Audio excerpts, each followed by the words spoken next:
sa Tagusan, sa Inuha, despite sa kabisi na to, of course, ang ato pong representative from national, kaya kita ron, panunay tayo, rin.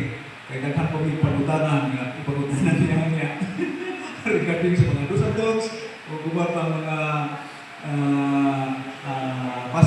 policies, guidelines, on how to conduct. So, niya karoon ang ating secretary, ang national operation officer, at kami si Pastor Aida Curtin, ma'am, tito, for always supporting us.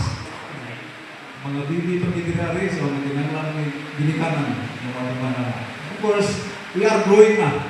Kaya ato kaning mga officers karon, museo na sila makadalhin, museo na sila sa core values. Sa Tugnaw, be ready for a one-day seminar. So let's go now for the introduction of our speakers in every lecture. No, paghimuon ni Pastor Ian Millones, siya atong Deputy for Operations sa NRP Baybay. Corpin, ato pakpakan ang ginawa sa inyo.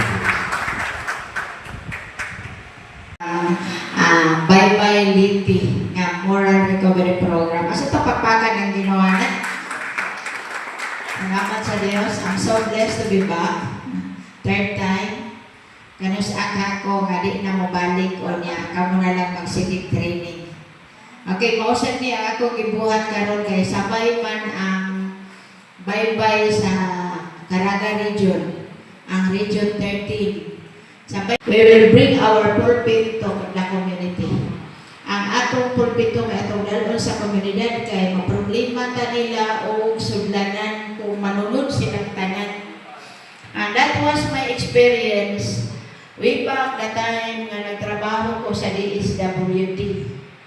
So as project director, grabe ang akong sweldo 101% to asarintal. Nga naman di masulod. Di masulod yun. Nga, bisan mo service ta o tulo ka services upat, drain na kayo ta. So di po na mayo ang abrupt nga growth ko ang mga leaders sa church, not only the pastor.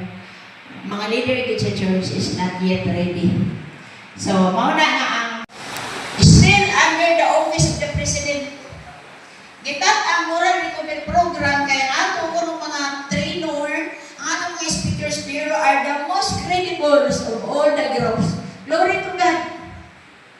Unya ma'am, being the national operation, we will give you the ranks of colonel. Na siya sa dihang makita sa Diyos, kung sa takakay Paul siya may butang na bibiyal na to. Kung sa taka makasaligan, sa dagko pa unyan mga butang, ayun yung clear. Okay, so not only that, naroon na tayo PP62, legal basis ng ato ha, then we have the Philippine Constitution, na inclusion sa atong Philippine Constitution, sa Article 14, Section 3, Paragraph 2, sugod na nila. But if my people, kita na, dili na patungkol sa mga tao outside without having a relationship with Jesus Christ. Pero ang saan na ito pag-respond on that authority, using the authority given already 34 years ago. Nga nung wala, yun kaayon ni Saturday. Tungkol kay naamata ng kinaiya, bisan mga Kristohan na inyo na, amo ni, kamo lang din ha, pasagdila po minire. Wag yun nakita ang unity sa body. Siya ang tanod and all the members of the community. Maunay ato ang mga i-motivate, munay atong i-empower. One day, ang atong training, dili lang siya sulod sa mga churches. Ato ang i-explain dito sa gawas. Nga naman, daghang mga lay ministers, lingon ako, mga pare, mga lay ministers ang ako ito nakapag-trailer niya. O niya, 3 days after namatay siya. So, wala na ko yun. What if wala itong opportunity ihatag sa inyo? Okay, so natin sa ikaw. Ay, trainer day ka, sir. Sorry, sir, ha? Sa sunod, sir, ha? Ayaw nag-enter din, ha? Tayo nag-enter na. Naidaghan kayo nga pribilehyo. O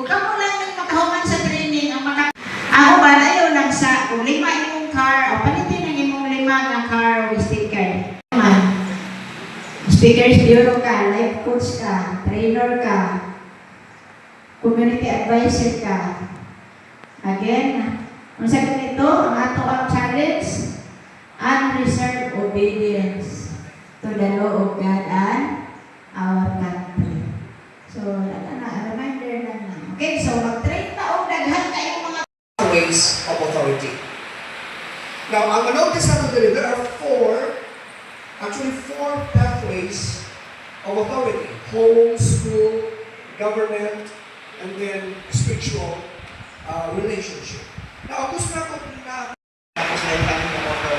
Kung sa time nato karon, ang orchestra, magkuha ka 40 katao na different continents, tapos lain-lain silang instrument. Without practice, without knowing each other, tuloy mo lang sila sa isang lugar, dahil automatic mag-play sila ng instrument. Kung sa inyo tabo, wala isipin kapulian palugot. But this is the mystery. Kaya ang ulong sa Ginoo, 1,500 years ang expanse. 40 ka-author, pero same ang ilang gina-istorya. Which is creation, for redemption, and restoration. It must be God. Amen? I'm sorry. Yung video ka na kung padra. Pero nga na Di 2 to 3 minutes. Pero nga Gihugit na na lang ka na sa top speaker karon. Ako na bahala. Kumoto siya iyahang outline. So na siya by lesson, lesson session. So karon alisa ta sa to ang Okay. So mayroon na galing icebreaker. So paunang na sa mga kaunuran, sa kalutahan. So whatever the command, you do the opposite. Disobedience sa taron. Mga gahit sa takulo ron ni sulti man si Ma'am Aida ganiha nga ang ato ko nung sacrifice is obedience. Diba? Amen? So dili ko na mag-amen po. Parang amen na ta. Okay, stand up! Ang dugay mo execute mo ng mga senior citizen. Sit! Okay. Shout! Don't shout! Touch your right knee. Touch your right knee using your left hand. Asa pa lang imong left knee? Ayong ko right, no?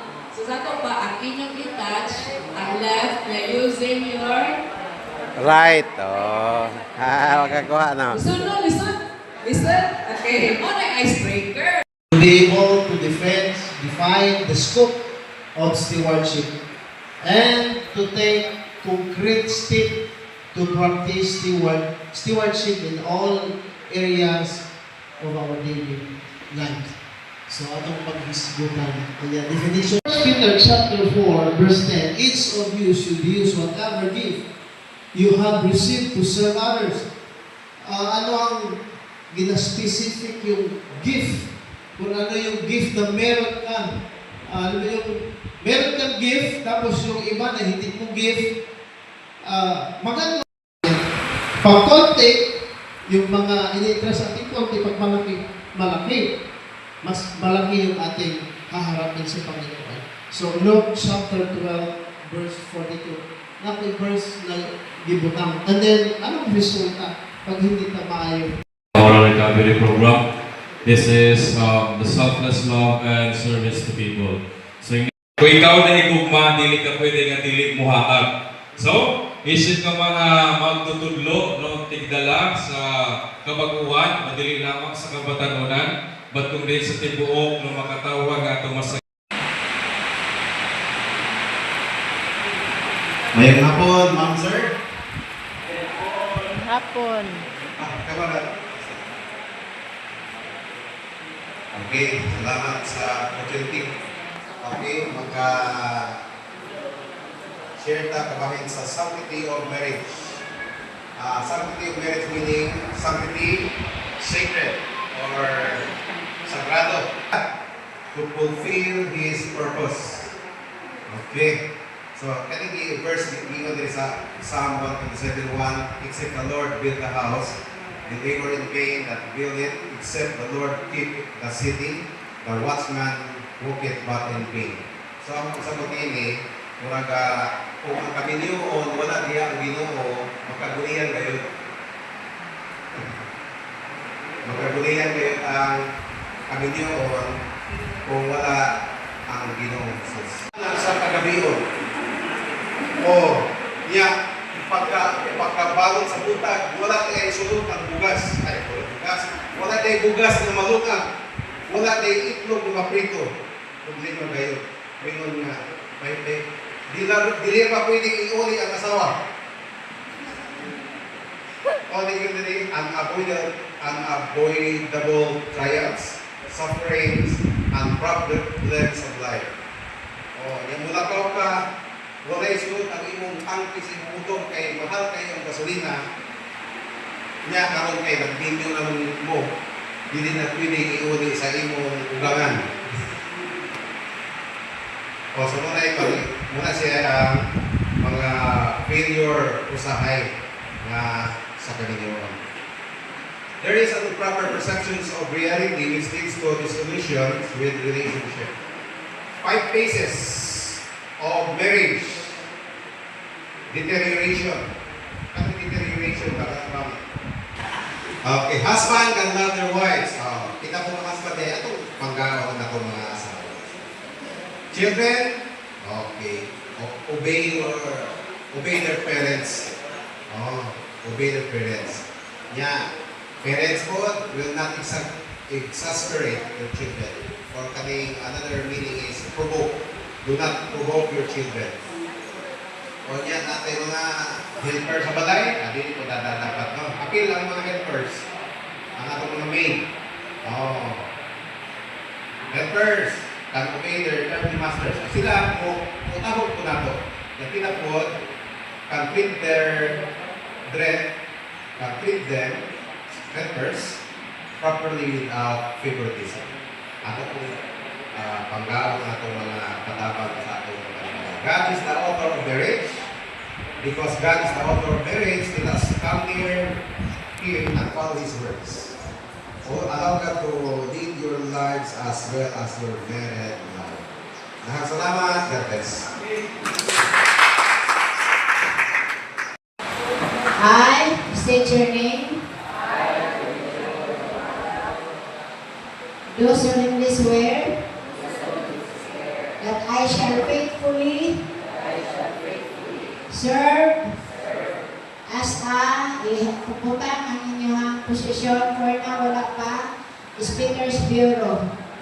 As a Speaker's Bureau of Moral Recovery Program, Philippine National Police, Values Formation Council, Community Transformation Incorporated. And I will do the best of my ability to serve as a living example of this organization and will uphold, enforce the Constitution of the organization at all times. So help me God. Ato pagpakan ng Ginoo. Congratulations on behalf of the National Office of the Moral Recovery Program, Philippine National Police Values Formation Council.